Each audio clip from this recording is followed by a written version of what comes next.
Welcome back, guys, gals and people of all 100 plus genders as listed by the BBC. Hope everyone's having a good day. As mentioned in the previous video, I wanted to touch upon Stoicism today. So why should this interest you?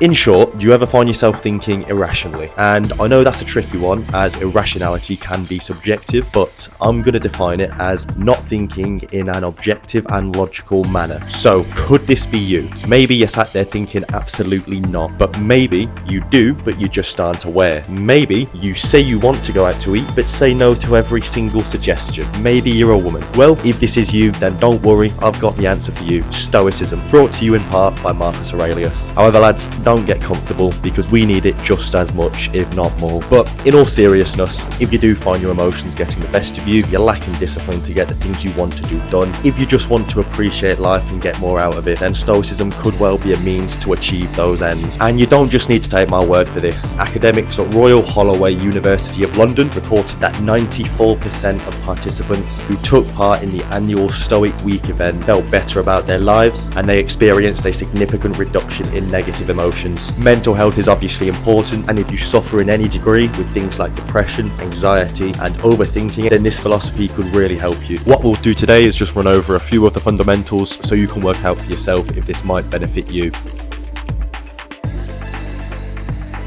So, this essentially means that we need to accept the inevitability of change and the transitionary nature of life, and that in the face of events outside our control, we simply must adapt. The focus here is to accept there are things within and outside of our control, and to recognise which is what. We do not want to let those that are outside our control affect ourselves negatively, and focus on working on those that are within our control. For me, accepting that veganism was outside my control led me to make my peace with the existence of this cult. There was no point me getting disgusted that many were neglecting their protein intake. I realised that all I can do that is within my control is offer them some real food when I do cross paths with one, but the unfortunate reality is that I'll just be seeing the rest in hell. For those of you that might feel anxious, Epictetus was quoted as saying, "When I see an anxious person, I ask myself, what do they want? For if a person wasn't wanting something outside of their own control, why would they be stricken by anxiety?"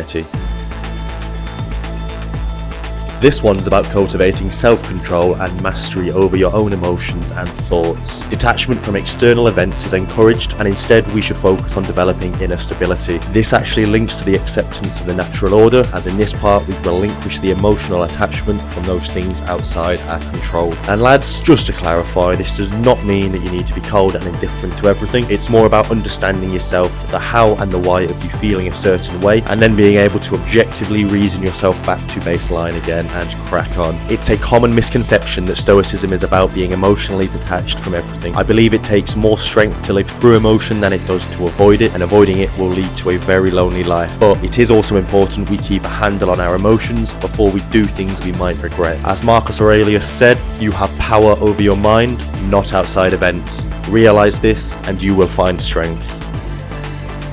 Here, we're encouraged to reflect on the fleeting nature of life and the inevitability of death. Nothing is permanent, and we're encouraged to appreciate the importance of being present in the moment.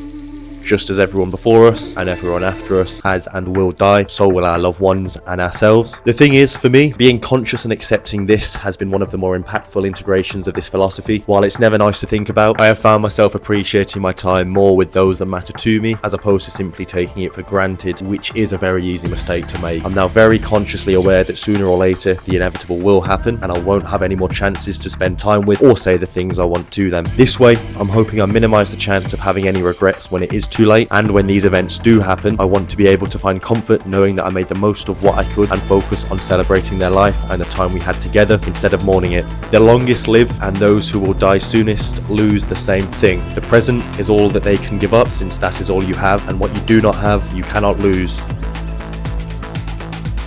Here we acknowledge the importance of fulfilling our responsibilities and obligations to society and our fellow human beings. Humility, kindness and compassion are marked as the key virtues. This one's a bit harder to give a straightforward way of implementing it, as we all have unique responsibilities and social roles. For example, if you're a parent, one of your virtues should be to be the best parent you can be for your child. If you're a carpenter, it might be to do the best carpentry your customers have ever seen. If you're a Thai masseuse, don't just give a happy ending, give the happiest of endings.